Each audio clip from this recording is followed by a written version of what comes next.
अस्सलामुअलैकुम वरहमतुल्लाहि वबरकातुहू। आज के लेक्चर में हम जानेंगे परमिटिविटी के बारे में।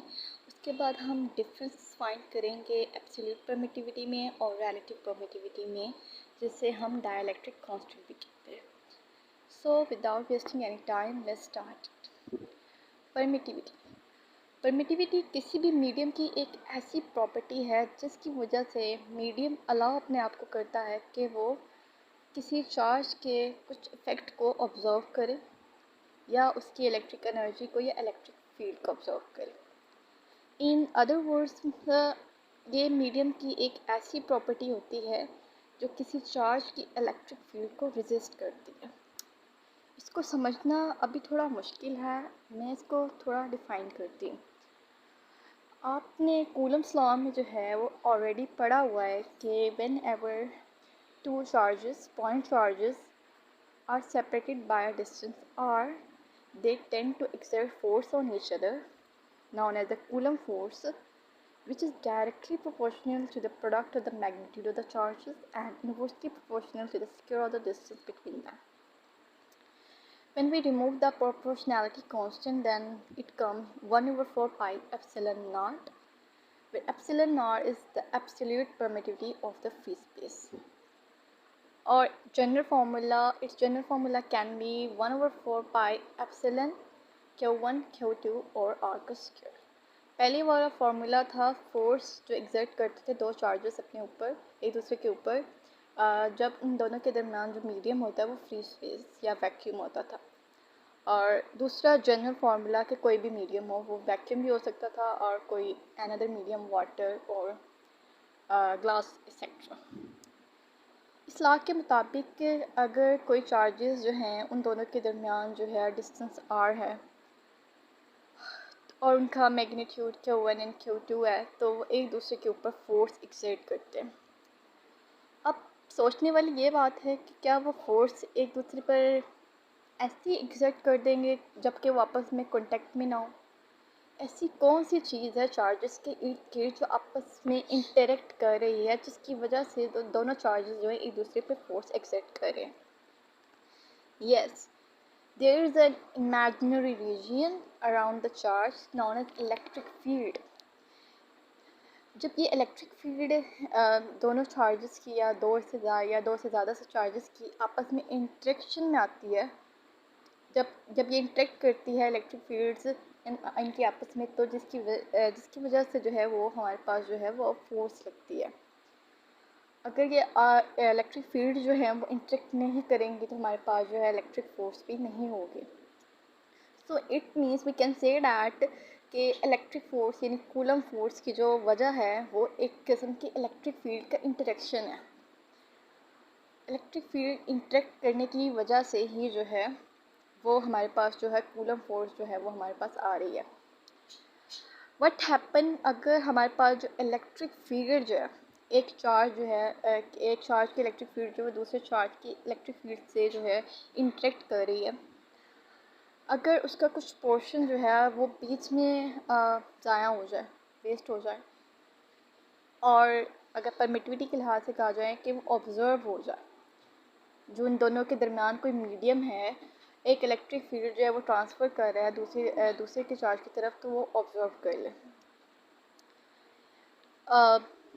क्योंकि इलेक्ट्रिक फोर्स या कूलम फोर्स है इन दोनों के इंटरेक्शन की वजह से हो रही थी, और इलेक्ट्रिक फील्ड अगर ऑब्ज़र्व हो गई कुछ पोर्शन जो है वो ऑब्ज़र्व हो गया आपस में, तो उसका नतीजा क्या होगा कि एक इलेक्ट्रिक फॉर एग्जांपल एक चार्ज जो है वो हमारे पास Q1 may be a positive charge और अ नेगेटिव चार्ज, अगर वो एक्सर्ट करना चाहता है 100 Newton force on a negative charge और एनी अदर चार्ज, क्योंकि इस मीडियम की वजह से, मीडियम की एक प्रॉपर्टी की वजह से, जैसे परमिटिविटी कहा जाता है, उसने कुछ इलेक्ट्रिक फील्ड जो है ऑब्जर्व कर लिया।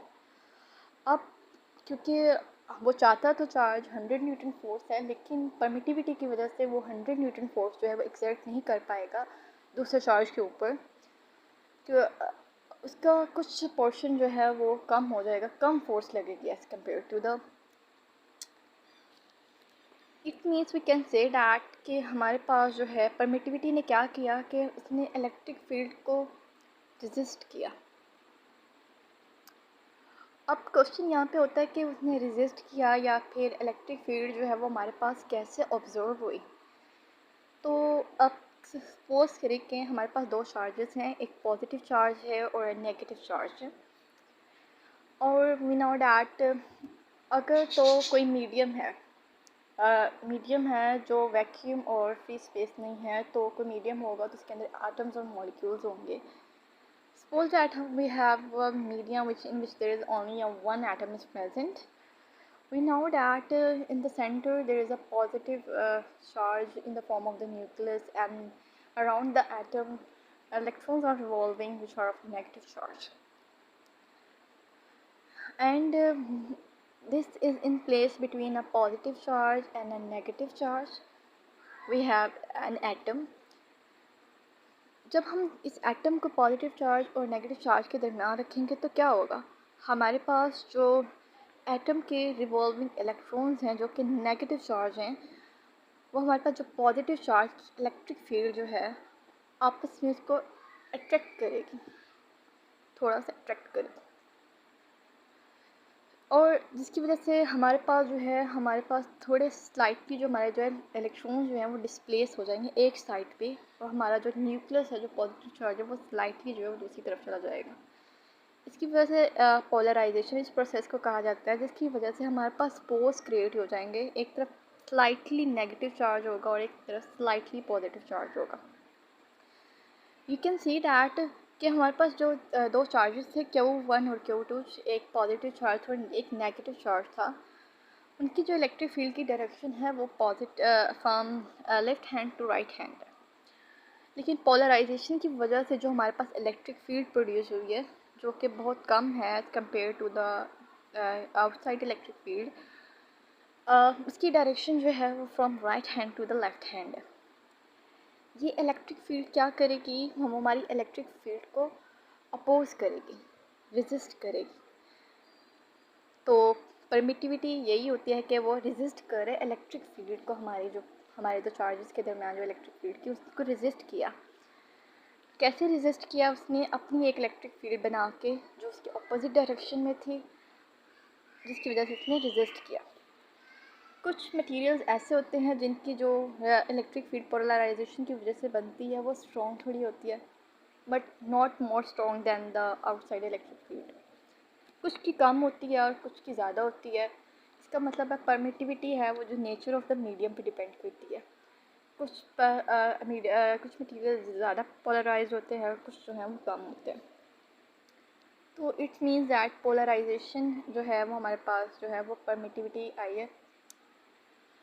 Permittivity of what happen if there is no atom, there is no the medium between them is the vacuum or free air space.